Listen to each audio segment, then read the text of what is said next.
Light on the Path, a treatise written for the personal use of those who are ignorant of the Eastern wisdom and who desire to enter within its influence. Written down by Mabel. Introduction. On the title page of the first edition of this book, published in 1885, it is described as a treatise written for the personal use of those who are ignorant of the Eastern wisdom and who desire to enter within its influence. But the book itself begins with a statement that these rules are written for all disciples. The latter description is surely the more accurate one, as the history of the book will show.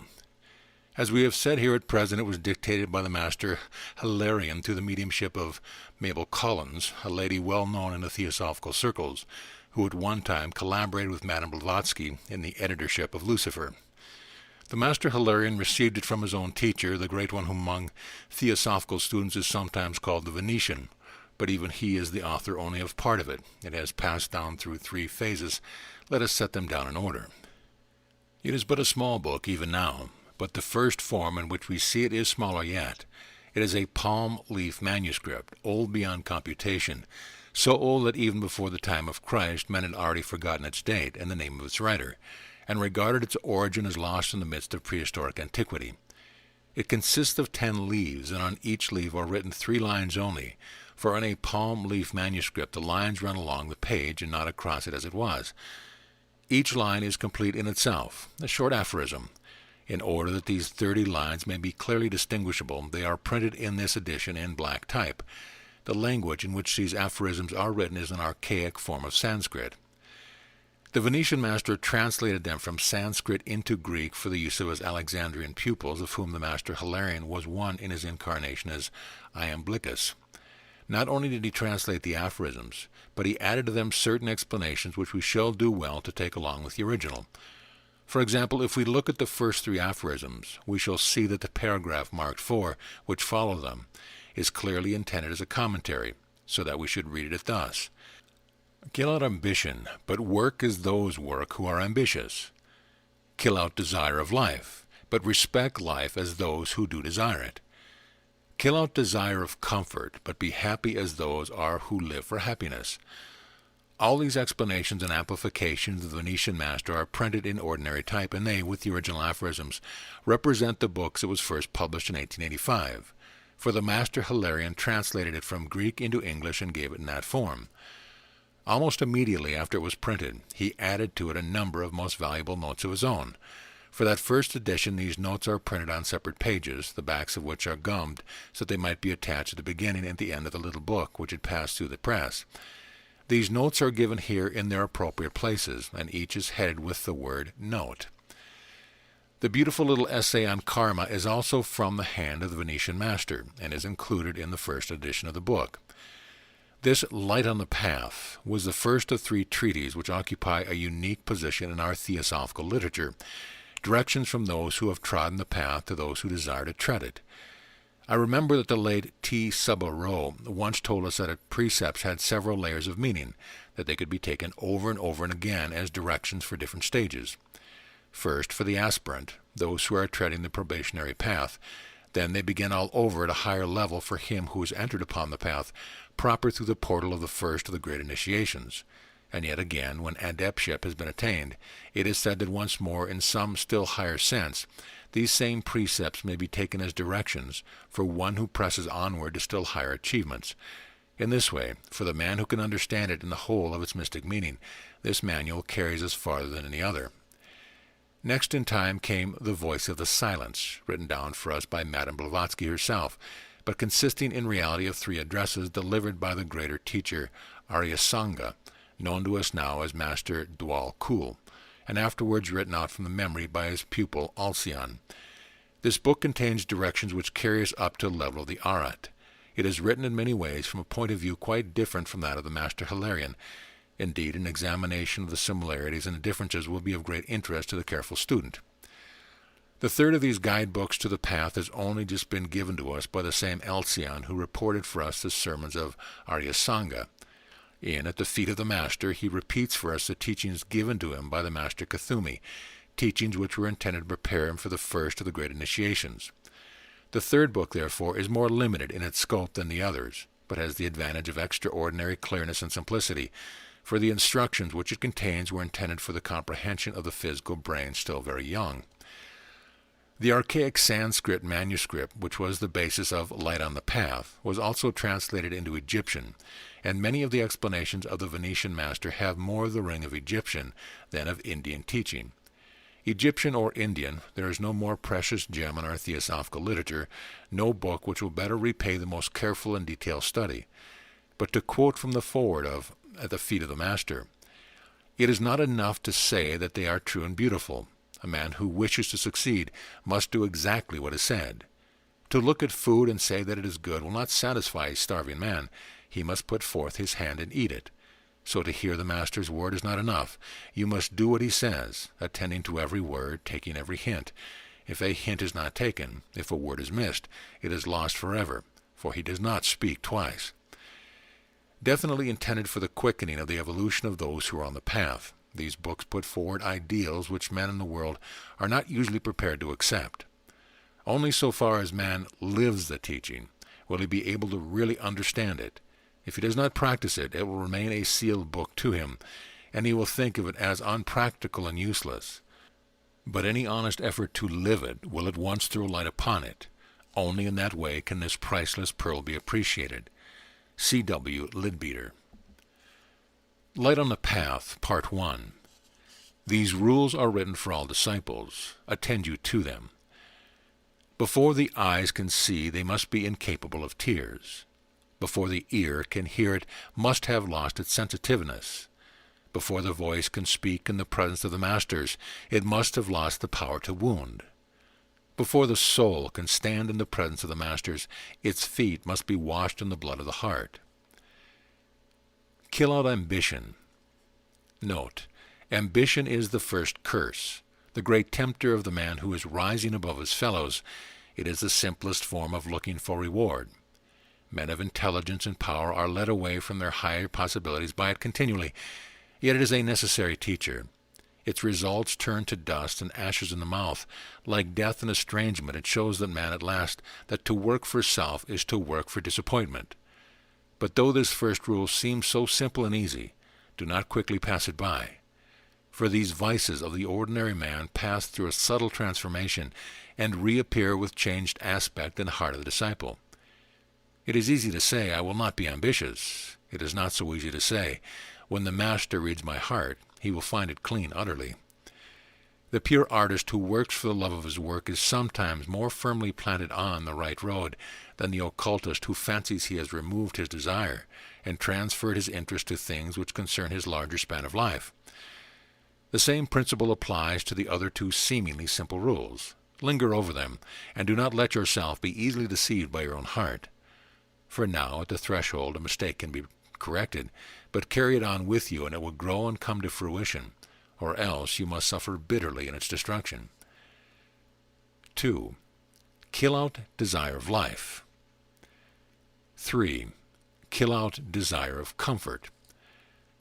4. Work as those work who are ambitious.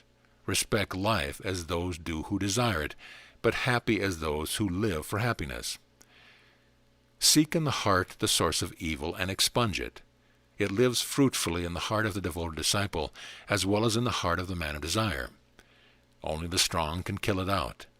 The weak must wait for its growth, its fruition, its death, and it is a plant that lives and increases throughout the ages.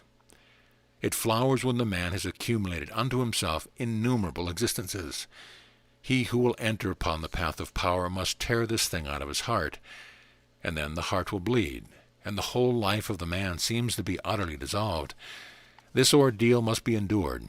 It may come at the first step or the perilous ladder which leads to the path of life. It may not come until the last. But, O disciple, remember that it has to be endured, and fasten the energies of your soul upon the task. Live neither in the present nor the future, but in the eternal. This giant weed cannot flower there. This blot upon existence is wiped out by the very atmosphere of eternal thought. 5. Kill out all senses of separateness. Note, do not fancy you can stand aside from the bad man or the foolish man.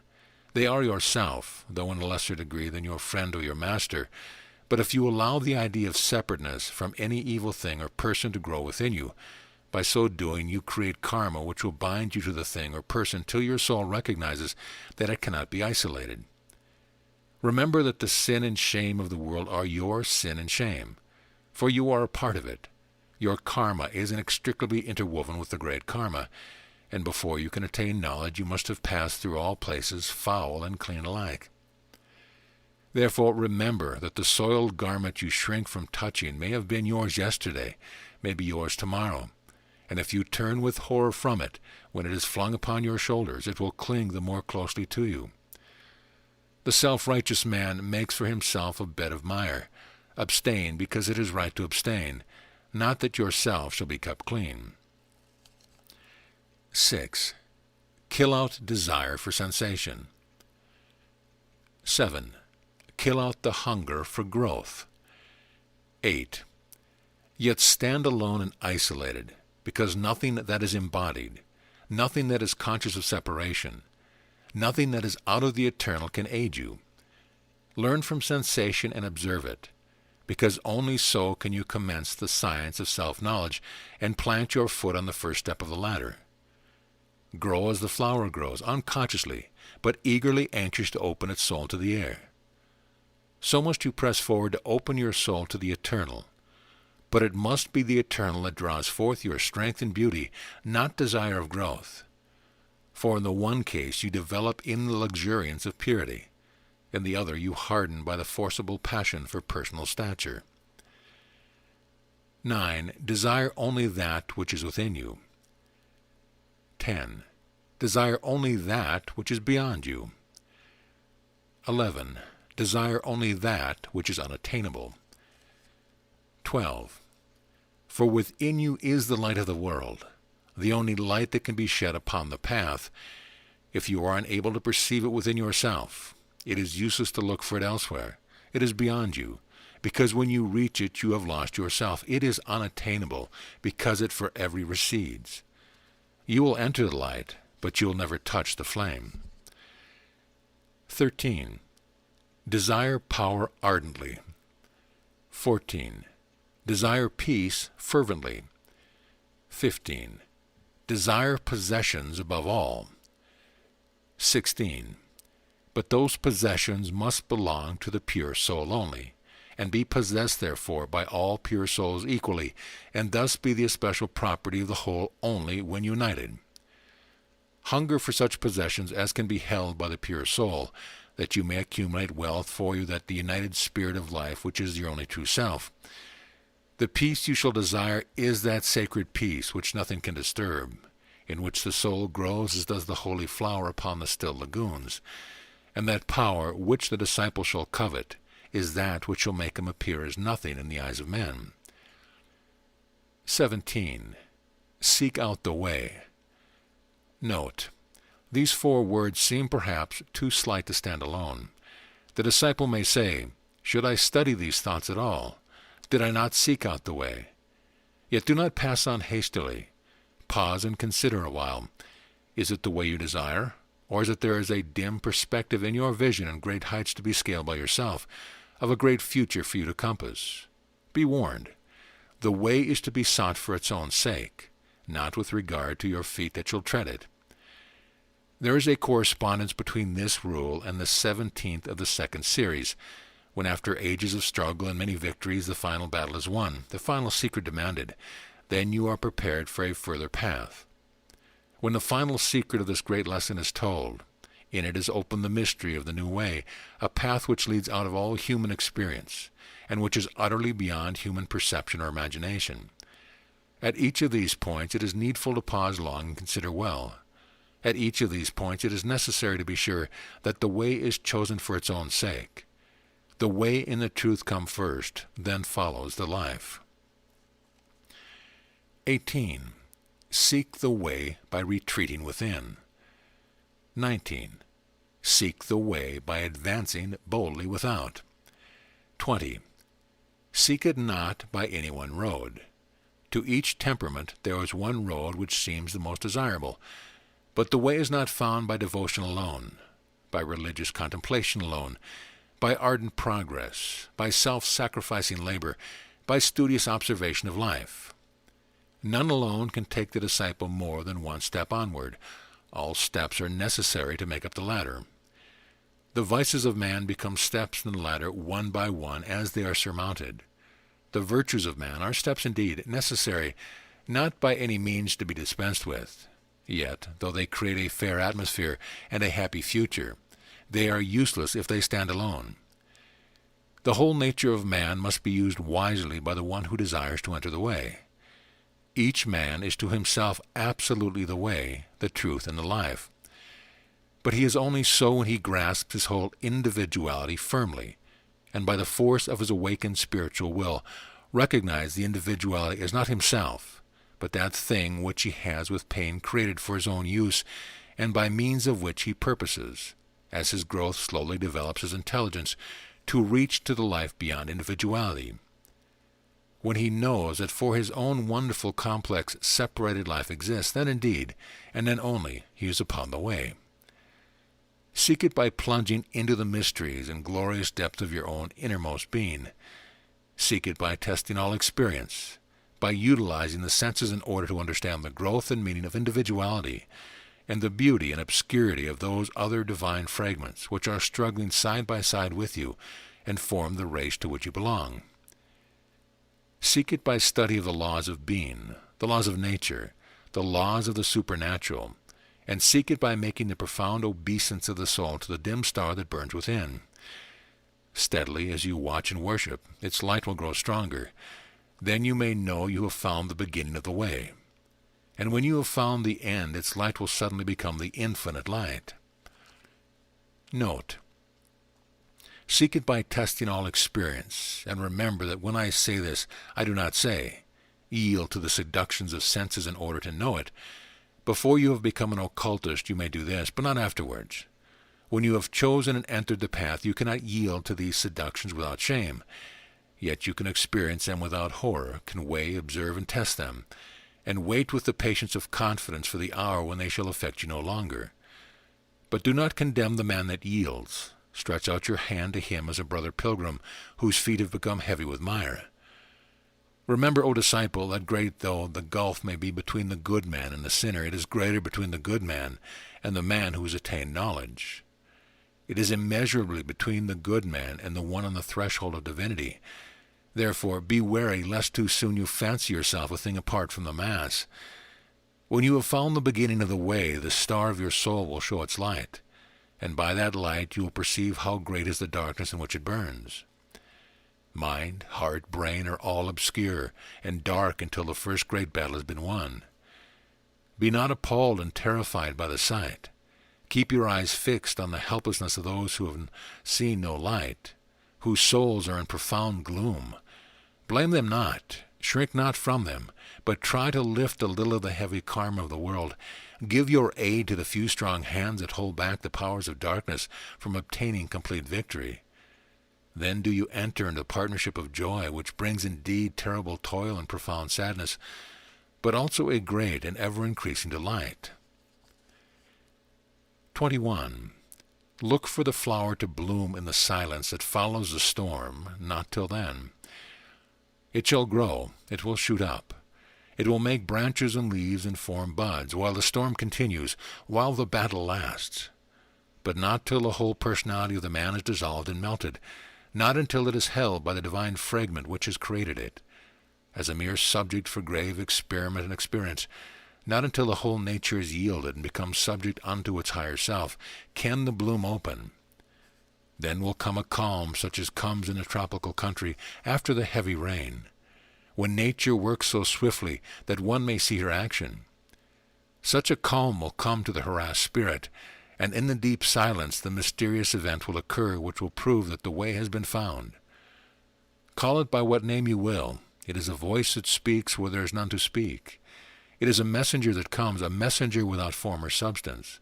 Or it is the flower of the soul that is opened. It cannot be described by any metaphor. But it can be felt after, looked for, and desired, even amid the raging of the storm. The silence may last a moment of time, or it may last 1,000 years, but it will end. Yet you will carry its strength with you, Again and again the battle must be fought and won. It is only for an interval that nature can be still. Note: the opening of the bloom is the glorious moment when perception awakes. With it comes confidence, knowledge, certainty. The pause of the soul is the moment of wonder, and the next moment of satisfaction. That is the silence. Know, O disciple, that those who have passed through the silence and felt its peace and retained its strength, they long that you shall pass through it also. Therefore, in the hall of learning, when he is capable of entering there, the disciple will always find his master. Those that ask shall have, but though the ordinary man asks perpetually, his voice is not heard.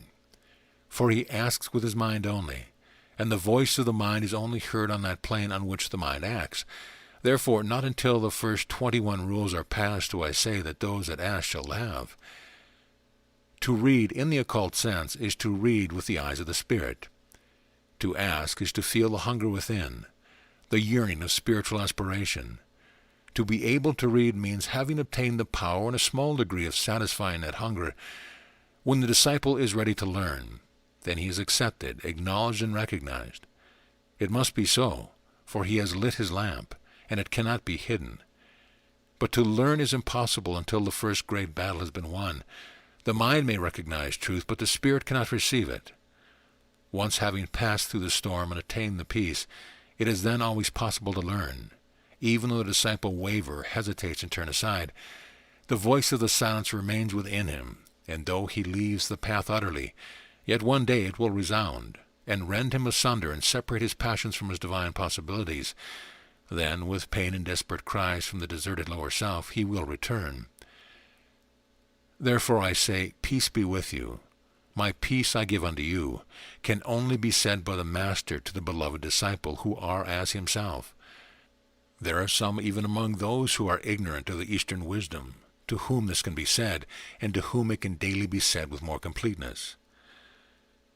These written above are the first of the rules which are written on the walls of the Hall of Learning. Those that ask shall have. Those that desire to read shall read. Those who desire to learn shall learn. Peace be with you.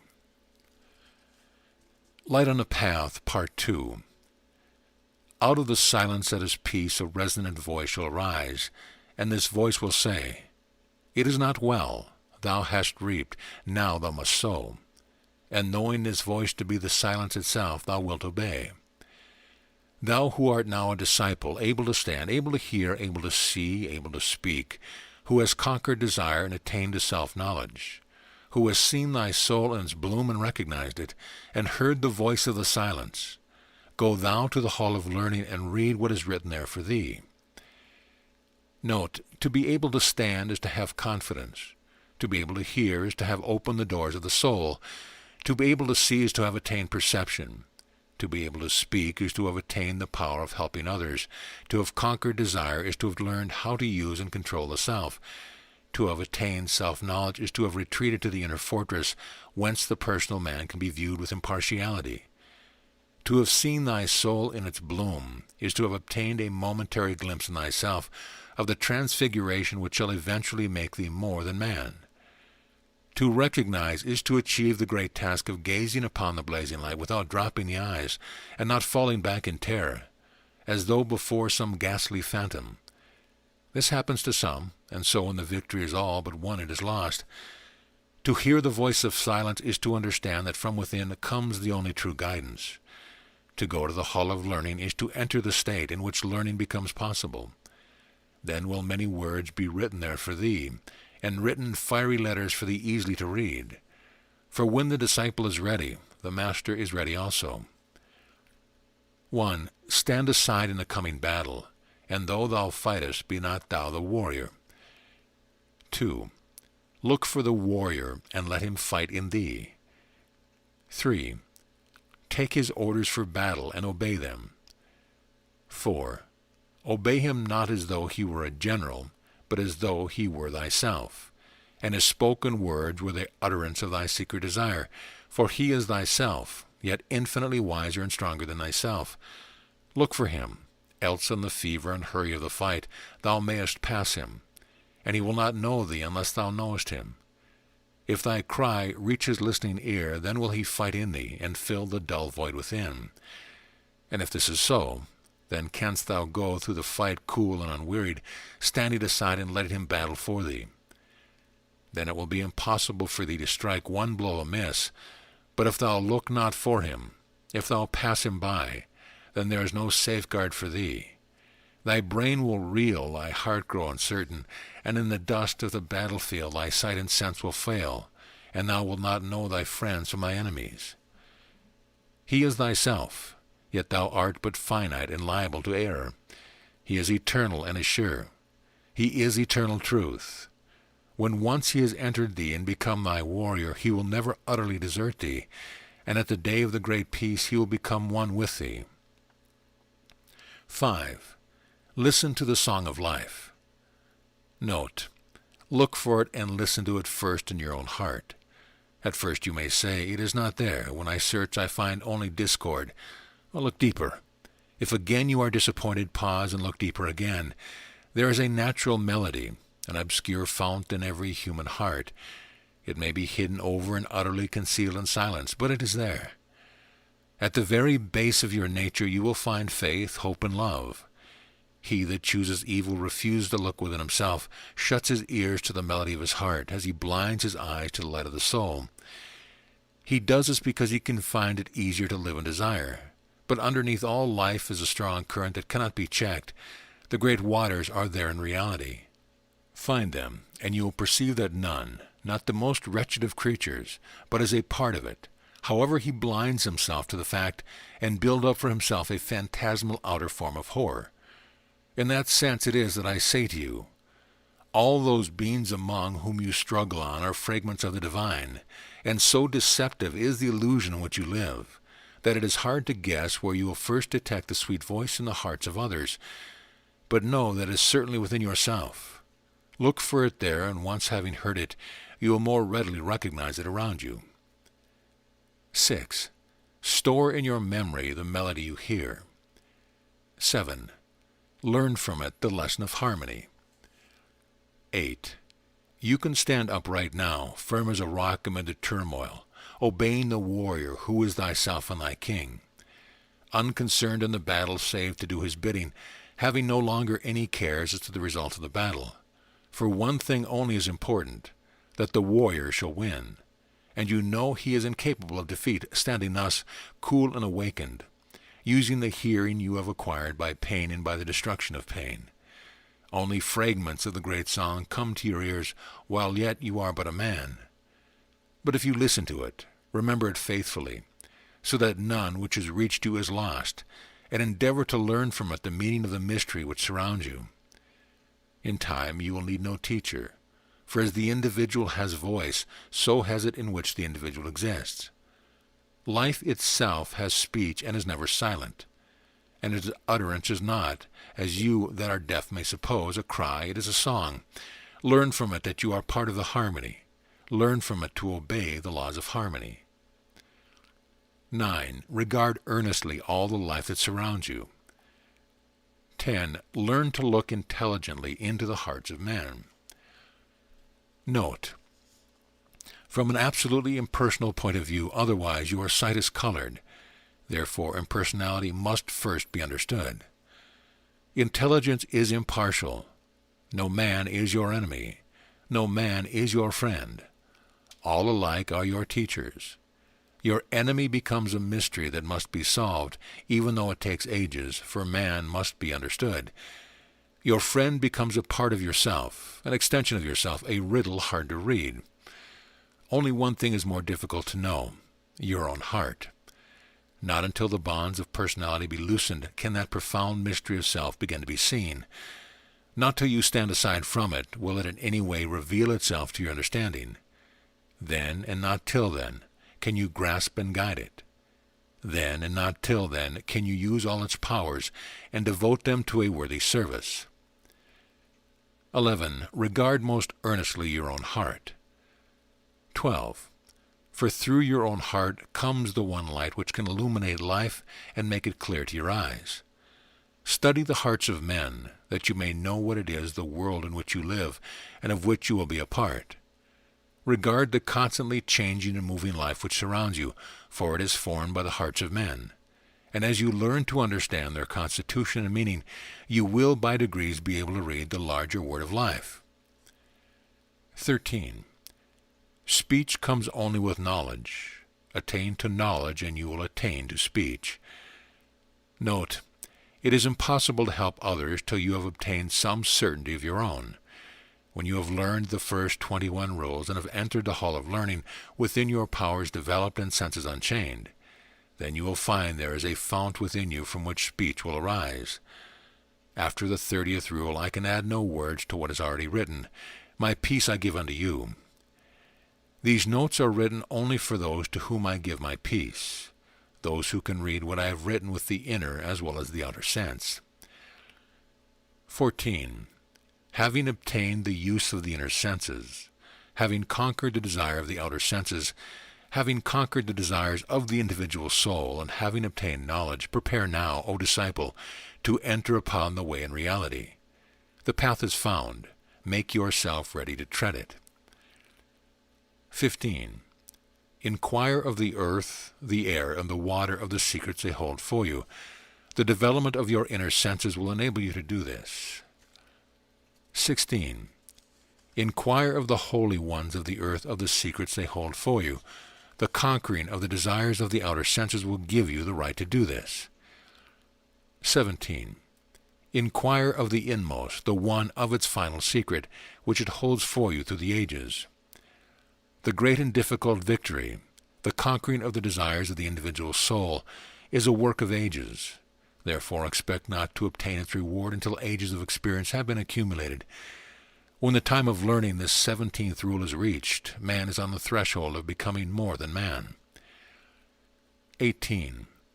The knowledge which is now yours is only yours because your soul has become one with all pure souls and with the inmost. It is a trust vested in you by the Most High. Betray it, misuse your knowledge, or neglect it, and it is possible even now for you to fall back from the highest state you have attained. Great ones fall back even from the threshold, unable to sustain the weight of their responsibility, unable to pass on. Therefore, look forward always with awe and trembling to this moment, and be prepared for the battle. It is written that for him who is on the threshold of divinity, no law can be framed, no guide can exist. Yet to enlighten a disciple, the final struggle may be thus expressed. 19. Hold fast to that which is neither substance nor existence. 20. Listen only to the voice which is soundless.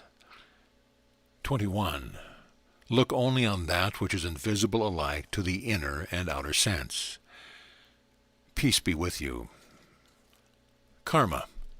Consider with me that the individual existence is a rope which stretches from the infinite to the infinite, and has no end and no commencement. Neither is it capable of being broken. This rope is formed of innumerable fine threads, which, lying closely together, form its thickness. These threads are colorless, are perfect in their qualities of straightness, strength, and levelness. This rope, passing as it does through all places, suffers strange accidents. Very often a thread is caught and becomes attached, or perhaps is only violently pulled away from its even way. Then for a great time it is disordered, and it disorders the whole. Sometimes one is stained with dirt or with color, and not only does the stain run on further than the spot of contact, but it discolors others of the threads. And remember that the threads are living, are like electric wires, more are like quivering nerves.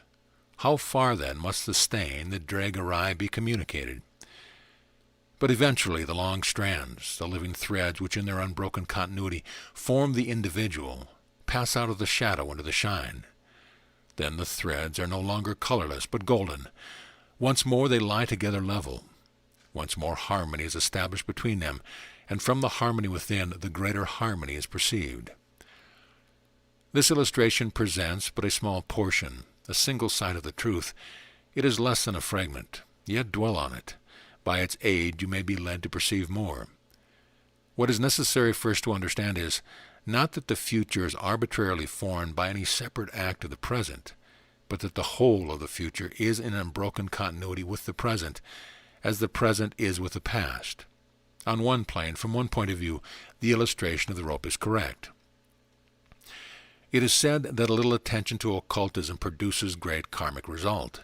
That is because it is impossible to give any attention to occultism without making a definite choice between what are familiarly called good and evil. The first step in occultism brings the student to the tree of knowledge. He must pluck and eat. He must choose. No longer is he capable of the indecision of ignorance. He goes on, either on the good or on the evil path. And to step definitely and knowingly even but one step on either side path produces great karmic results. The mass of men walk waveringly, uncertain as to the goal they aim for. Their standard of life is indefinite. Consequently, their karma operates in a confused manner.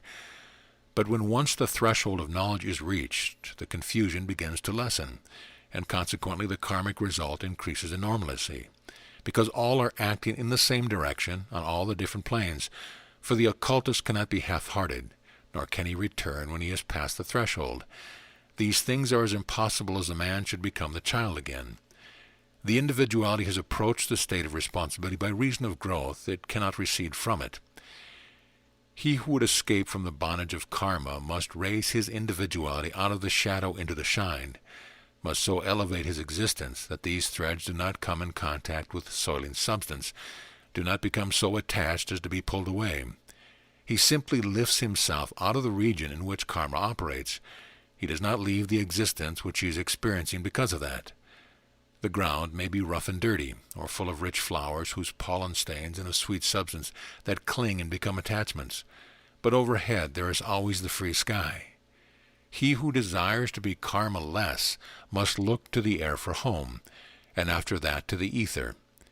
He who desires to form good karma will meet with many confusions, and in the effort to sow rich seed for his own harvesting, may plant 1,000 weeds, and among them the giant. Desire to sow no seed for your own harvesting. Desire only to sow the seed, the fruit of which shall feed the world. You are a part of the world, and giving it food you feed yourself. Yet in even this thought there lurks a great danger which steps forward and faces the disciple who has for long thought himself working for good, while in the inmost soul he had perceived only evil. That is, he has thought himself to be intending great benefit to the world, while all the time he has unconsciously embraced the thought of karma. The great benefit he works for is for himself. A man may refuse to allow himself to think of reward, but in the very refusal is seen the fact that reward is desired. And it is useless for the disciple to strive to learn by means of checking himself. The soul must be unfettered, the desire is free. But until they are fixed only the state wherein there is neither reward nor punishment, good or evil, it is in vain that he endeavors. He may seem to make great progress, but some day he will come face to face with his own soul, and will recognize that when he came to the tree of knowledge he chose the bitter fruit and not the sweet, and then the veil will fall utterly, and he will give up his freedom and become a slave of desire. Therefore be warned. You who are but turning towards the life of occultism, learn now that there is no cure for desire, no cure for the love of reward, no cure for the misery of longing, save in the fixing of the sight and hearing upon that which is invisible and soundless. Begin even now to practice it, and so 1,000 serpents will be kept from your path. Live in the eternal. The operations of the actual laws of karma are not to be studied until the disciple has reached the point at which they no longer affect himself. The initiate has a right to demand the secrets of nature and to know the rules which govern human life. He obtains this right by having escaped from the limits of nature, and by having freed himself from the rules which govern human life. He has become a recognized portion of the divine element, and is no longer affected by that which is temporary.